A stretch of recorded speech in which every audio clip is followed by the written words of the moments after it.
Welcome back mga ropa, kwentuhan muna tayo. Pag-usapan natin ang game sa pagitan ng kupunan ng Golden State Warriors kontra sa kupunan ng Charlotte Hornets. Coming into this game mga ropa, 23-19 na nga ang Warriors, sunod-sunod ang kanilang panalo. At dahil sa panalo nila dito sa game na to kontra sa kupunan ng Charlotte Hornets, tumataginting na 24-19 na ang kanilang standings. 3 times winning streak na ang Warriors mga ropa. Sa last 10 games nila ay 7-3 ang kanilang kartada. Ang lakas nga ng Warriors mga ropa, halimaw, hayop na ang Warriors. Sunod-sunod nga ang panalo. Talagang wala na makapigil sa kanila ngayon mga ropa. Grabe na ang chemistry na pinapakita ng Warriors. Kabisadong-kabisado na nila ang bawat plays ng isa't isa. Itong Charlotte Hornets na kalaban nila mga ropa, fresh na fresh. Tinambakan nito ang kupunan ng Los Angeles Lakers. Kaya hindi din natin masasabing mahina ang kupunan na to dahil solid din ang lineup nito mga ropa kahit nakulelat sila sa standings. Dito sa game na to mga ropa, sadyang nangibabaw ang Warriors, lalo na yung bench scoring nila mga ropa. Talagang ang lakas ng players ng Warriors mga ropa. Take note nga din pala dito sa game na to, napansin ko kahit nawala si Stephen Curry sa may floor ay nagawang natambakan ng Warriors ang kupunan ng Charlotte Hornets. Ngayon mga ropa, dito sa video na to, iisa-isahin at hihimay-himayin natin kung ano nga ba ang diskarte, ano ang ginawa ng Warriors mga ropa, kung bakit winning streak na sila. Ito ang game analysis at breakdown. Golden State Warriors versus kupunan ng Charlotte Hornets. Simulan na natin to. Okay, game. And mga ropa, dito na tayo magsimula sa may third quarter. 76-68 ang score dito mga ropa. Dito na tayo mag-start kasi dito talaga tinambakan ng Warriors ang kupunan ng Charlotte Hornets. At ang nangyari dito mga ropa, pagpeke ng cut ni Stephen Curry dito sa may gitna. Kitang-kita natin dyan mga ropa, na-attract niya kaagad yung dalawang defenders dito. Ganyan ang gravity ni Stephen Curry. At napakaganda basa kaagad papunta kay Quentin Post. Tendency outcome ito mga ropa, easy 2 points na nagawa niya ni Quentin Post sa kanyang teardrops. Samantala mga ropa, sinabi ko nga sa inyo, hindi dapat baliwalain ang kupunan ng Charlotte Hornets.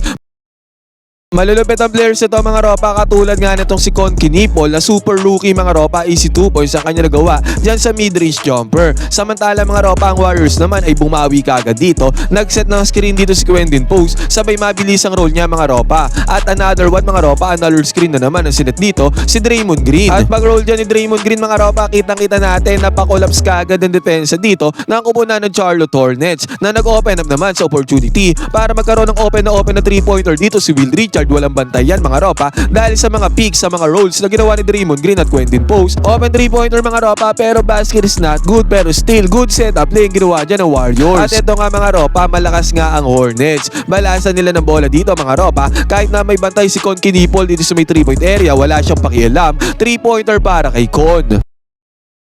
At sa senaryo na to mga ropa, ito si Stephen Curry, pumukol ng deep 3-pointer pagkalayo-layo yung 3-pointer niyan mga ropa, pero napamintis to ni Stephen Curry. Pero grabe naman ang hustle at effort ni Will Richard doon sa may ilalim. Nakuha niya ang offensive rebound mga ropa at madali ang pasa lang papunta kay Quentin Post. Easy 2 points na kagad nagawa dito ng kupunan ng Warriors. Samantala mga ropa, ang Hornets naman ay nakabawi dyan. Pasa ni Brandon Miller papunta kay Kyle Brenner mga ropa. Mintes ang tirada dito ni Kyle Brenner sa may ilalim. Pero ang malapit dito mga ropa, bilisan lang din ang ganda pasa ni Stephen Curry papunta sa tumatakbo sa may pass break na si Will Richard. Again mga ropa, easy 2 points na bawi kagad ng Warriors. Ang punto si Cole Brenner doon sa may ilalim. At sa pagkakataon na to mga ropa, nagmintes itong si Colin Sexton sa kanyang attempt. At mabilisan lang ulit mga ropa, parang halos same shot to nung tinirahan ganina ni Stephen Curry, pero nagmintes, same result din dito mga ropa, mintes ang tirada ni Stephen Curry. At samantala nakapitalize naman yan ng kupunan ng Charlotte Hornets dahil si Cole Brenner mga ropa ay nakakuha na naman ng 2 points doon sa may ilalim,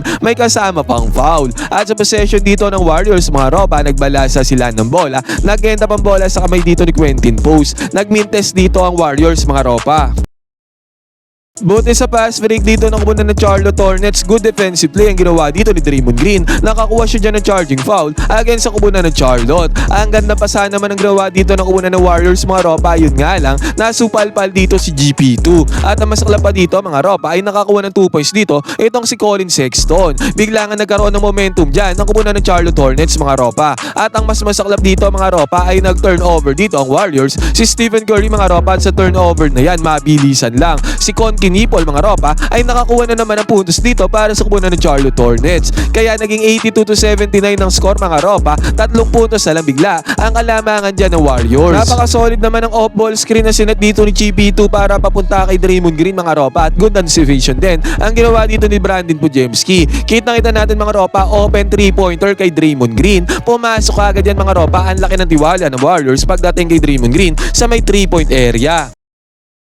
Sa senaryo naman na to para sa kupunan ng Charlotte Hornets mga ropa, si Miles Bridges ang umatake dito sa depensa ng Warriors. Nakasagot ulit dyan sa opensa ang kupunan ng Charlotte Hornets. At sa pagkakataon na to mga ropa, pag-cut dito ni Stephen Curry sa may gitna, na-attract niya yung defender dito ni GP2. Grabe talaga ang gravity ni Stephen Curry mga ropa. Tendency outcome nito, open na open si Gary Payton Jr. sa may 3-point area. Pumasok na naman ang 3-pointer dito ng Warriors. At samantala mga ropa, heto, nagkaroon ng possession ulit dito ang Warriors. Pagka-receive ni Stephen Curry dito ng bola mga ropa, again another double team na naman ang sumalubong dyan kay Stephen Curry at pinasok na nga pala si DeAnthony Melton dito mga ropa na nag-open up naman. Pagkat dyan ni DeAnthony Melton mga ropa, dahil nga dalawang defenders na natrack dito ni Stephen Curry, nagkaroon siya ng open lane, nagresulta sa easy 2 points, basket is good. Napamintes naman ng Warriors ang atake dito ni Williams sa may 3-point area mga ropa. Ngayon nag-possession dito ang Warriors. Pagkapasa kay Stephen Curry dito sa may left wing 3-pointer mga ropa, si Williams din ang bumabantay sa kanya dyan. At kitang-kita natin dito mga ropa, tiniraan lang harap-harapan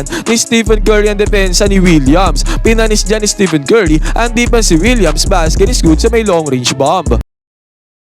At dahil dyan, tumataginting na 95-84 ulit ang score. Lobo ulit sa 11 points. Ang tambakol dyan ang kubunan ng Charlotte Hornets. 3 minuto may kita natitira di sa may third quarter. Nilabas na si Stephen Curry mga ropa. At eto na, DeAnthony Melton binabantayan dito ni Miles Bridges. Kitang-kita natin, good move. Basic move lang ang ginawa dito ni DeAnthony Melton. Pero naiwanan niya kagad ng depensa dyan ni Miles Bridges para sa easy 2 points, no problem. At dito mga ropa, sumusubok bumutas dyan sa may long range bomb. Itong sila Melo Ball mga ropa, yun nga lang nagmintis yan. Hindi niya nagawa niya sa Lakers mga ropa kontra dito sa may Warriors. At mabilisan lang mga ropa, DeAnthony Melton, boost of offense coming off the bench mga ropa, umatake dito at na-foul dyan si DeAnthony Melton, nakapagpundar siya dyan ng free throws. In terms of defense naman mga ropa, ang isa sa pinaka-best sa pagkuha ng charges ngayon sa may NBA ay walang iba kundi si Brandon Podziemski. Nakakuha siya dyan ng charging foul.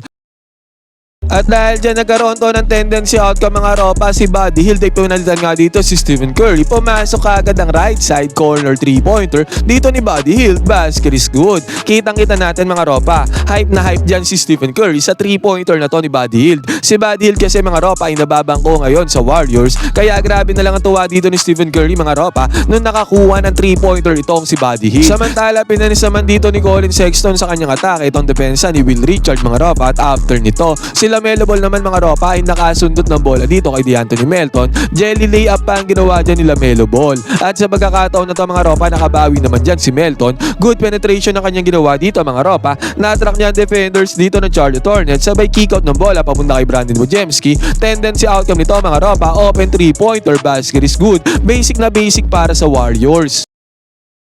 Ang ganda ng balasa ng bola ang ginawa dito ng Charlotte Hornets mga ropa. At again, nakapagpundar na naman ang puntos dito itong si Colin Sexton. Samantala mga ropa, sa possession dito ng Warriors, DeAnthony Melton ulit ang mayawak ng bola dyan. Binabantayan siya dyan ni Colin Sexton mga ropa. At kitang-kita natin dito kung paano kinarne. Pinanis lang dito ni DeAnthony Melton ang one-on-one defense dyan nitong si Colin Sexton. Pumasok ng tirada mga ropa, may kasama pang foul. Nakapagpundar pa ng free throw dyan itong si DeAnthony Melton. At ang nangyari pa dito mga ropa, last possession na Lamelo Ball ang naghahawak ng bola dito para sa last shot ng Charlotte Hornets sa may third quarter. Binabantayan siya dito ni DeAnthony Melton mga ropa. At again, nilamon ni DeAnthony Melton ang kupunan ng Charlotte Hornets. In terms of defense naman mga ropa, nakakuha na ng candy dito ni DeAnthony Melton itong si Lamelo Ball na nag-open na pass sa fast break bago matapos ang third quarter. Na-foul pa dyan si DeAnthony Melton mga ropa. Grabe naman ang ginagawa dito ni DeAnthony Melton coming off the bench. Natambakan palalo dyan ng Charlotte Hornets. Dalawang free throws ang ginawa dyan ni Melton mga ropa, 112-94 natapos ng third quarter.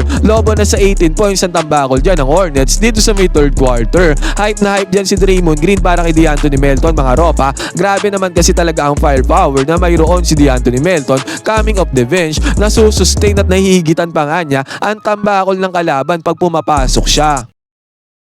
Pagbubukas ng fourth quarter, ang nangyari dito, attempt dito ni Stephen Curry sa may top of the key 3-pointer ay hindi nahulog kay Stephen Curry. Samantala mga ropa, si Kyle Brenner ay nakakuha naman ng puntos doon sa may lalim, doon sa may paint. At after nito mga ropa, nakakuha pa ng 3-pointer dito. Itong si Conconipol, kaya sa isang iglap bumaba ulit sa 1-digit lead. 8 points ang kalamangan dito ng Warriors, 113-105. At samantala mga ropa, ang Warriors naman, Stephen Curry ulit mga ropa, dalawang defenders na naman ang kanyang na-attract dito mga ropa. At good anticipation, good pass ang ginawa dito ni Stephen Curry. Open na open si Draymond Green. May tiwala talaga ang Warriors at si Stephen Curry kay Draymond Green mga ropa. Open 3-pointer, pamatay sunog. Sa ginagawang momentum ng kubunan ng Charlotte Hornets, basket is good. Sa senaryo na to mga ropa, good defense pa ang ginawa dito ni Al Horford at sa good defense na yan, nagkaroon sila ng fast break. Na-feed ni Stephen Curry dito si Al Horford mga ropa. Reward sa magandang depensa, nakakuha na ng basket yan si Al Horford na may kasama pa yung foul. Nakapagpundar din ng free throws dito mga ropa at again another one, back to back mga ropa. Nagkaroon ng magandang depensa dito si Al Horford at ang tendency outcome niya mga ropa, Will Richard open na open dito sa may right side corner 3-pointer. Pasok ang tirada dito ni Will Richard. Sa pagkakataon naman na to mga ropa, nagkaroon ng fast break ang kupunan ng Golden State Warriors. Brandon Podziemski ang nanguna dyan mga ropa. Sabay kick out niya ng bola papunta kay Moses Moody dito sa may left side corner 3-pointer. At again mga ropa, pumasok na naman ang tirada ng Warriors sa may 3-point area. Basket is good. At sa pagkakataon na to mga ropa, sumubok bumawi dyan ang kupunan ng Charlotte Hornets sa may 3-point area. Yun nga lang mga ropa, mintes yan. At ang malupit pa dito mga ropa, si D'Anthony Melton ay binalik na dito ni Coach Steve Kerr. Again mga ropa, agad-agaran lang. Nakapagpundar na naman ang puntos dito. Itong si D'Anthony Melton, easy money. Kung kahit sa pagkakataon na to mga ropa, kitang-kita natin nung pinakita ng camera ang bench players, ang mga players ang kupunan ng Charlotte Hornets ay talagang tameme sila mga ropa. Kung noong nakaraang gabi mga ropa ay tinambakan nila ang Lakers, masasaya sila doon. Pero iba ang naging kapalaran nila dito sa home court ng Warriors mga ropa. Sila ang natambakan. At ang malapit pa dito mga ropa, si Will Richard ay nakakuha pa ng steal dito mga ropa. Slam dunk. Statement slam dunk para kay Will Richard. Akala ko nga mga ropa papasok pa ang 3-pointer dito ni Will Richard pero nagmintis na yan. At eventually mga ropa, natapos ang game na to sa score na 136-116. Tambakol ng 20 points sa kalaban na Charlotte Hornets. Solid win by the Warriors mga ropa. 3 times winning streak na nga sila. 7-3 sila sa kanilang last 10 games. At ang importante dito mga ropa ay papalapit na ng papalapit ang Warriors sa 7 seed ng Western Conference. Malapit na silang umangat sa standings. Ngayon mga ropa, ano masasabi nyo sa napakagandang performance na ginawa dito ng Warriors? Sunod-sunod na ang panalo. Pwede kayo mag-comment dyan sa baba ng opinion. Magkwentuhan tayo.